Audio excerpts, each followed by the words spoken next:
Pertama, akal, arwah.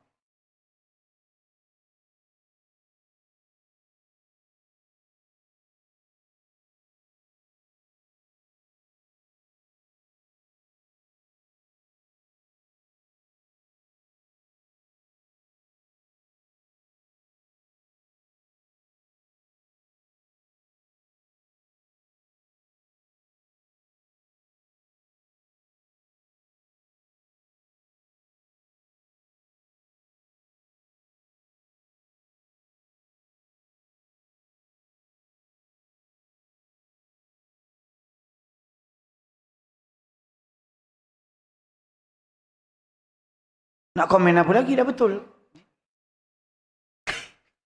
Tuan-tuan, saya nak beri satu benda lah sebelum kita berhenti ni.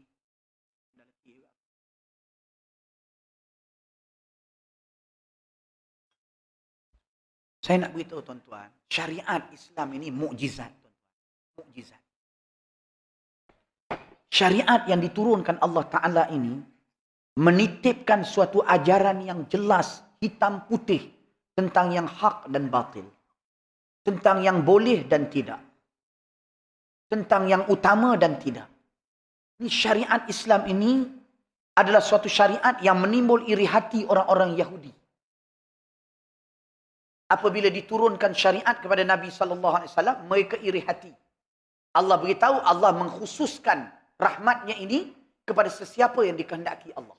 Dalam hal ini kepada orang-orang yang beriman, kepada umat Nabi kita Muhammad SAW. Saya sebut mukjizat sebab apa? Sebab orang putih daripada dulu sampai sekarang, berdasarkan social sciences dia, gagal untuk nak menentukan secara yakin dan pasti apakah tindakan yang betul dalam kehidupan manusia. Untuk menjadi suatu hukum law of science. Nak dipakai dan diterapkan di dalam mentadbir manusia. Sampai hari ini tak jumpa. Sebagai contoh saya bagi. Kalau kita tengok seorang itu lulus periksa, dapat cemerlang. Sekarang kita nak beritahu, orang yang lulus periksa dan mendapat cemerlang, tandanya demikian. Contoh, dia melompat dengan begitu kuat. Yeay, kata dia. Ya. Tak boleh. Sebab ada yang melompat, ada yang tak melompat. Ada yang tak melompat, bahkan menangis. Bahkan ada yang bila dia duduk periksa, dia pergi makan. Ada yang duduk diam aja. Menyebabkan ahli-ahli sains berdepan dengan this type of variation. Cakap orang putih sikit boleh faham insyaAllah. Baik. Variasi yang melampau ini dalam tindakan hidup manusia, mereka tak mampu nak kodifikasi apa dia yang betul, apa dia yang sah. Kalau dia boleh kodkan, contoh manusia, bila dia berjaya dalam periksa, contoh, maka dia akan melompat. Yeay, kata dia. Tiba-tiba anak ini tak melompat. Maknanya, dia boleh letak di situ, ada perkara yang abnormal dengan budak ini. Maka budak ini perlu disiasat kesihatan dia. Cara dia berfikir. Maka boleh diambil tindakan yang segera bagi mengatasi penyakit yang nak mula tumbuh dalam diri dia berdasarkan simptom. Bila dia lulus, dia tak melompat. Boleh?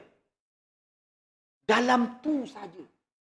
Yang mudah macam tu pun, ahli sains sosial tak mampu nak tentukan. Tak usah sebut dalam perkara yang besar, melibatkan siasah, apa tindakan yang betul, apa tindakan yang salah. Mereka tak boleh buat suatu undang-undang yang yakin dan pasti. Sebab itu mereka ada ketika kata tak boleh kahwin perempuan dengan perempuan, laki dengan laki. Hari ni kata boleh pula dah. Sebab apa? Dia tak ada hujah sains nak mempertahankan. Maka bila berdepan dengan suara ramai, dia terpaksa tunduk. Dan dia sendiri pun tak yakin betul ke kahwin perempuan dengan lelaki yang terbaik. Boleh jadi kahwin lelaki dengan lelaki pun baik juga. Dia pening kepala pokok kafir ni. Tiba-tiba syariat Islam lengkap daripada A sampai Z. Dengan jelas boleh dilaksanakan dan terbukti memberi manfaat kepada manusia. Dan menjaga dan menjamin 6 perkara asasi dalam kehidupan manusia. Sebab tu orang kafir siang malam dia berusaha menjauhkan manusia daripada syariat Islam. Dia tak mahu orang melihat keindahan Islam. pada syariatnya yang merupakan satu mukjizat. Sebab tu tuan-tuan yang dirahmati Allah, bila begitu, kita tak akan menjumpa alternatif yang lain daripada Islam yang dapat menjaga 6 perkara yang asas. Apa dia 6 perkara? Iaitu yang pertama sekali, agama, akal, harta, nyawa, keturunan dan maruah. Tuan-tuan ingat tak dulu zaman saya kecil-kecil dan tuan-tuan dan perempuan kecil-kecil, zaman kita dulu Darjah 5. Saya boleh merayau dekat kampung saya tu. Saya ni kaki rayau. Sebab tu orang kampung panggil saya ukur jalan. Memang tak senonoh betul. Dia kata saya ukur jalan. Jadi bila saya balik Mesir mengajar, dia pun pening kepala. Macam mana budak ukur jalan ni boleh mengajar pula? Saya masuk dalam hutan, keluar hutan, pergi pantai, balik pantai. Tapi mak ayah kita tak runsing. Dia tahu malam, sebelum pukul 7, kita dah sampai rumah.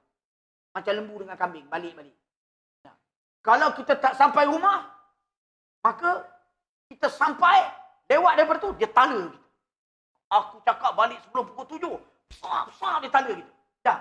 Tetapi dia tak halang kita keluar. Sebab dia tahu kita salah. Itu, pergilah, tak ada masalah.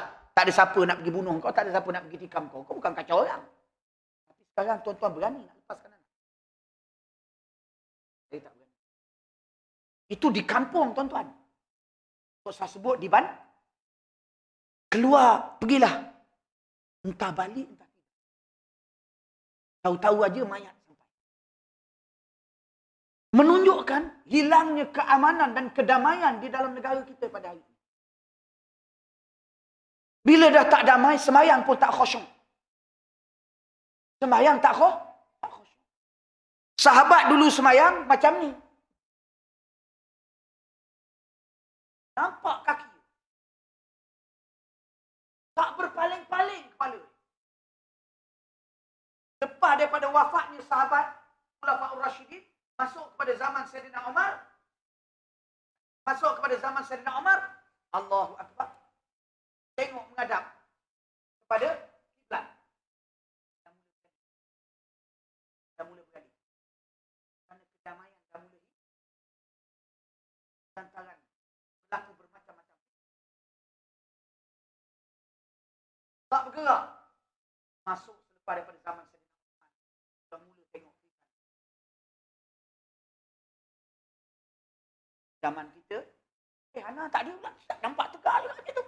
Memang tegak, masalahnya hati kita duduk kat Jaya Yusko. Badan aja nampak gayanya semayang macam Imam Mekah. Allahu Akbar. Kepalanya dah sampai kat Hollywood. Malam ni cerita. Siapa tu? Yang Pontianak tu. Sebab apa jadi begitu, tuan-tuan? Hilangnya kedamaian. Sebab itu, bertali temali syariat Islam ini dengan hubungan kepada Allah. Islam itu suatu ajaran yang lengkap, mesti dilaksanakan dengan sempurna. Kita kena kembali kepada Islam. Saya harap PRU 13 ni, kita buka langkah untuk kembali kepada Islam dengan secara sungguh-sungguh dan melengkapkan penghayatan Islam dalam negara kita ini kepada peringkat perundangan. Walaupun proses lepas itu mungkin mengambil tahun-tahun yang berikut, tetapi kita kena buka jalan. Buka. Bagi peluang kepada orang nak melaksanakan. Wallahu a'lam. Tuan-tuan, saya ingat sekadar tu dulu yang dapat disampaikan. Mohon maaf kerana lewat dan bercakap pun tak teratur, dan mohon maaf sekiranya ada yang terasa hati dan sebagainya. Tidak bermaksud dalam hati saya nak menyinggung sesiapa. Bagi saya, kita nak jaga agama, jaga umat Nabi Muhammad, jaga umat Nabi kita Muhammad sallallahu alaihi wasallam. Tak ada tujuan yang lain. Dengan sebab itu, maka kita perlu berterus terang dan berjelas-jelas di dalam soal-soal yang demikian yang melibatkan masa depan kita dalam negara pada hari ini. Jazakumullah khairan katsira wal afu minkum. Aqulu qouli hadza wa astaghfirullahal azim li wa lakum wa sallallahu ala sayyidina Muhammadin wa ala alihi wa sahbihi wa baraka wa sallam. Walhamdulillahi rabbil alamin. Selamat menyambut Maulidur Rasul. Wassalamualaikum warahmatullahi taala wabarakatuh.